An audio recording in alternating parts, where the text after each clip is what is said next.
One of my favorite places to try to ambush a mature whitetail is in the deadfall.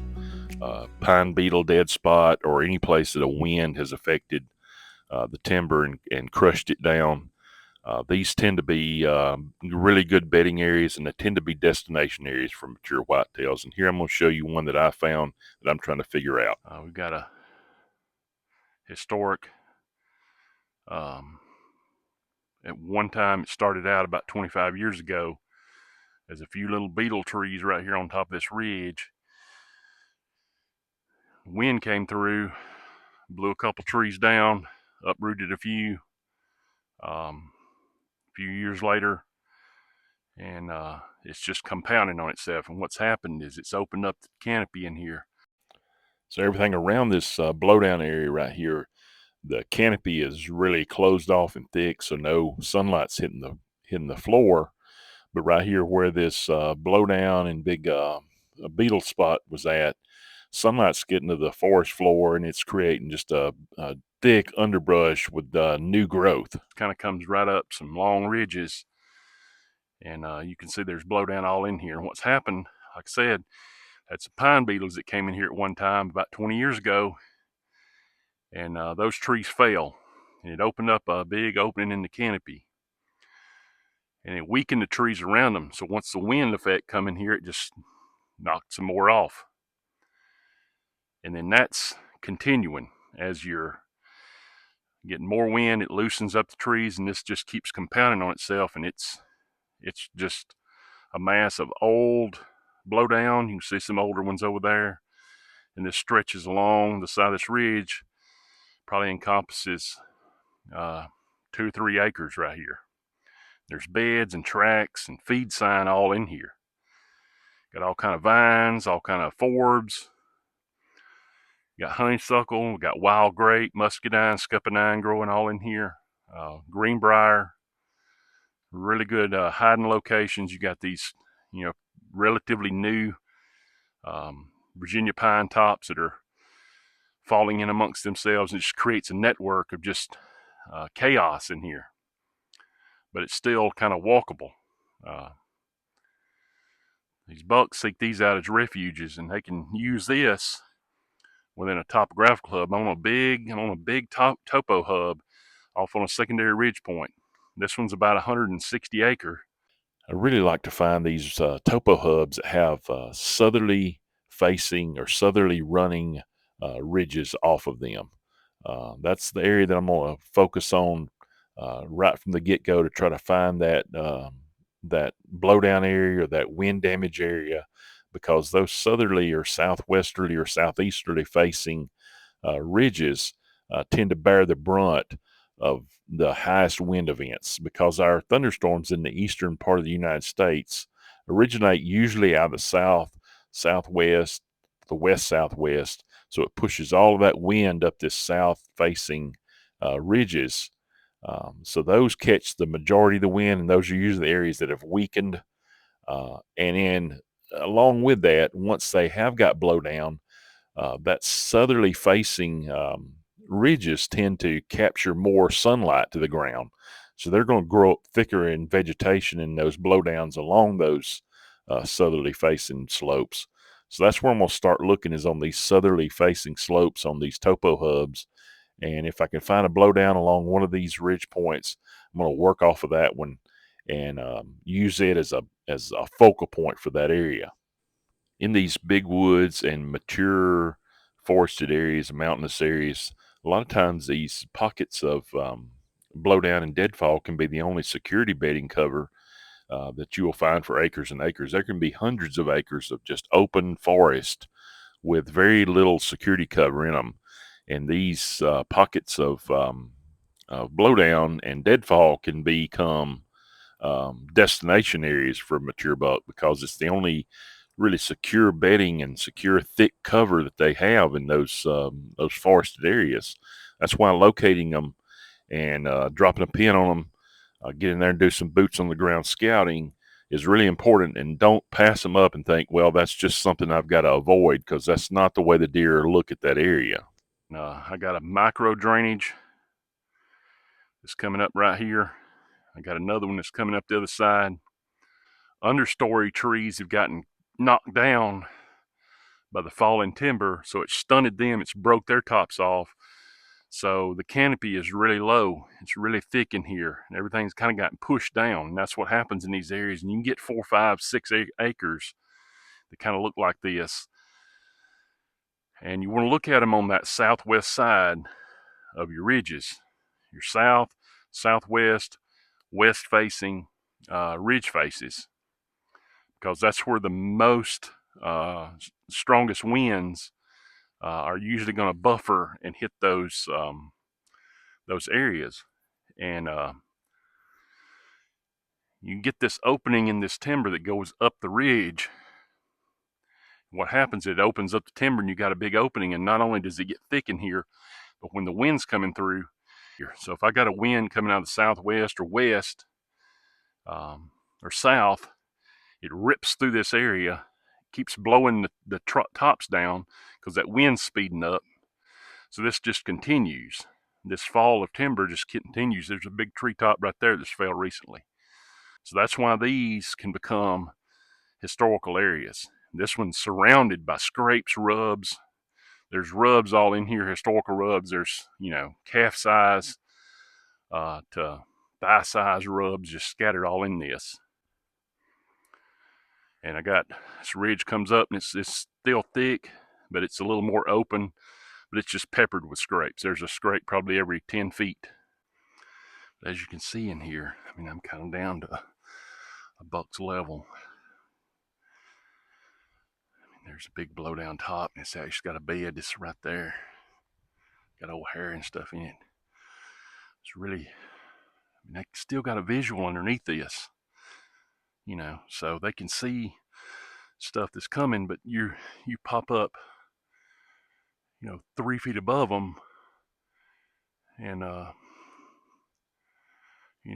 head high. It's just really, really thick and gnarly in here, so that your sight lines are cut short in here.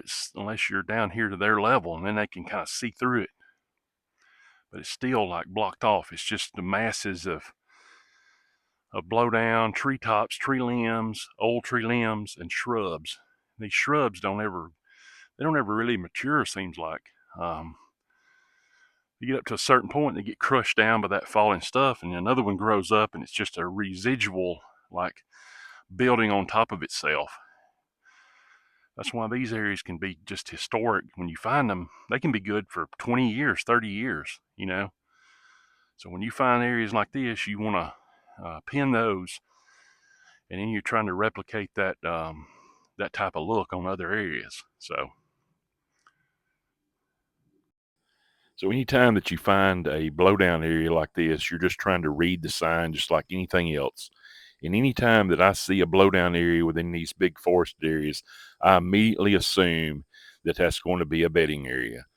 That's just from my anecdotal findings during my hunting. Years of experience have told me that these areas tend to be areas that a mature buck, more than likely, if it's big open woods and mature timbered areas, more than likely he's going to use that as bedding areas.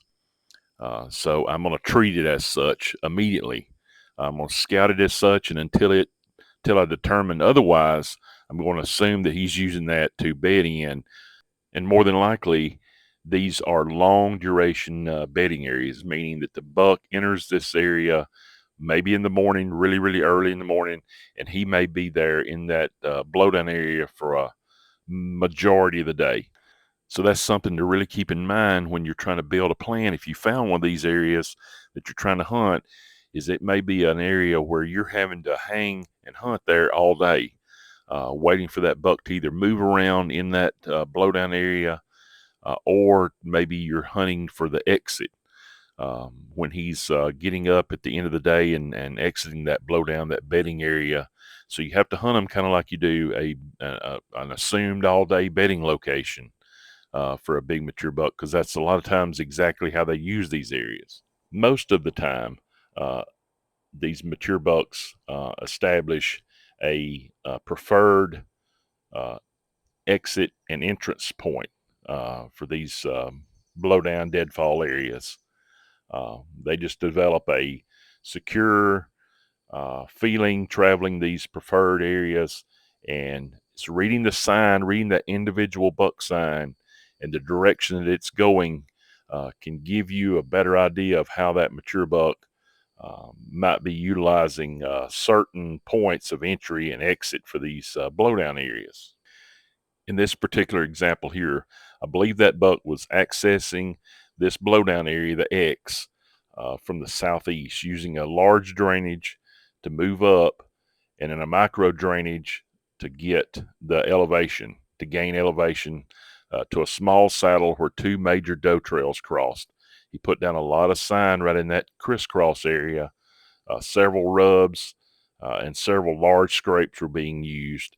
And then he worked his way along the side of that ridge up into that blowdown area and utilized the southern fringe of uh, that deadfall blowdown area with a visual advantage back to the south, back to where the crisscross doe trails crisscrossed in that small saddle. His preferred exit was to the north, skirting that large doe trail that exited to the north and up that ridge. He utilized that as his main exit point, and then he worked his way back down the adjacent ridge point, losing elevation and going down into the bottom. So, along with the concept of having to hunt these areas possibly all day, you also have to have the idea that these are areas that you may have to hunt in combination days. A lot of times, these bucks in these big mountainous, big woods areas are nomadic bedders. They bounce around from preferred bed to preferred bed. So this may be an area that you can bank on to hunt on 3 or 4 days, 2, 3, 4 days in a row until that buck finally works his way into that area to bed in that area. So it's something to keep in mind that not only would you have to maybe hunt these areas all day if it is a long-term, long-duration bedding area, but also the idea that if you hunted it one day and he didn't show up, you still had ideal wind conditions the next day, you may want to hunt there again. And if you can stack days on top of each other within these areas, you really up your odds. And the same thing, those scrapes, when they light up, all of them being pushed back down that way. So he's building the scrapes as he's coming up from the lower elevation up to here and exiting out the backside. These are the things you're wanting to look for on those topo hubs that can just be the central haven or the core area for a big mature buck. And now's a really good time to go find them because you ain't got to worry about pushing him out in the summertime. So what I try to do, as far as once I've located one of these, I'll drop some cameras in it. I may put a couple right in the middle of it and find some beds because they'll bed around it. They won't bed the same spot every time. He may have 1 or 2 beds in here that he's using majority of the time, but there's going to be scattered beds all through here for different wind directions and different sun angles, things like that. They move around because it's kind of open. Once the leaves fall, they'll move around to chase those shades. So I'll kind of pepper these areas with cameras, put the cameras up higher, looking in that thick stuff. I don't put them down low because when you put them down low in this thick stuff, you get a lot of broken images. So I get them up high on the trees. I get them up, 9, 10 feet. I'll bring one stick with me to climb up a tree. I'll put them up 9, 10 feet, looking over in these open areas like that right there. If I put it down here on the ground, and you're looking at it, you're just looking at a mass of stuff on the ground. It's hard to capture any kind of deer activity unless he just walks right in front of you. A lot of times you're just getting legs. So I find these little open areas, and I put that camera up real high, looking down in it. And then on these, I can just about figure out the entrance and exit. You look at the sign, the direction the rubs and scrapes are popping up at, and I'll start out really close, and then I'll work away from it. So I may put 2 or 3 cameras real close in succession, kind of staggered along his entrance trail, and I'll as I kind of get him on those areas, I'll move those further away. Same thing on the exit. I'll start real close and I'll work away from it. So that's how I use these areas to really start out. If I think a mature buck's in an area like this, I'll start out on these kind of areas, these kind of blowdown areas, and then I work away from them because these are guaranteed to be bedding areas. I mean, they're it's just my historical and anecdotal stuff, but I see these all the time, and every time I see them, they usually have doe beds and buck beds in them both. Because what's happened is during the rut, he'll push he's got a hot doe, a big mature buck, he'll push her up into this area and confine her in here, that way he can keep track of her. And a lot of times it's not that he's pushing her there, she's, going along with him. So these are really good areas for that rut time period too. So to kind of close this one out, we're talking about long duration hunts in areas like this. So you use that in conjunction with what I've mentioned with the falling thermals and how the bucks utilize that to move in those lower elevations, in those drainages. They use the rising thermals to, in the same way, they're trying to beat those rising thermals to a point. They're trying to beat those falling thermals to a point. And what are they doing in the meantime? What are they doing in those in-between periods where they can't utilize that to move? These are the areas you're looking for to utilize that. Those blowdown areas can be long duration hunt areas where that buck is just hanging around in that area, bedding, moving around, feeding in that thicker cover.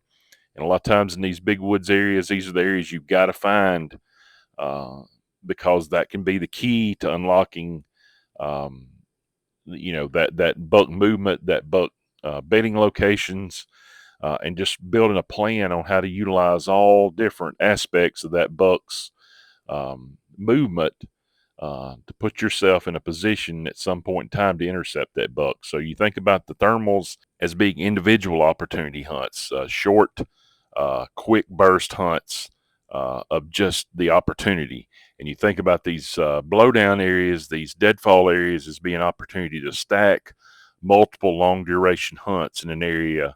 So if you're truly trying to go one-on-one, mano a mano with a big mature buck, it's just putting together a plan of these opportunity hunts using the thermals and the movement that they're going to generate, along with stacking these multiple day long duration hunts in these areas that buck is going to be spending a lot of time in. And a lot of times that's the key to intercepting or getting that encounter with a mature buck, is just figuring out exactly when to use the opportunity hunts and when to utilize those long duration hunts. And good luck out there, guys, and I hope this helped a little bit.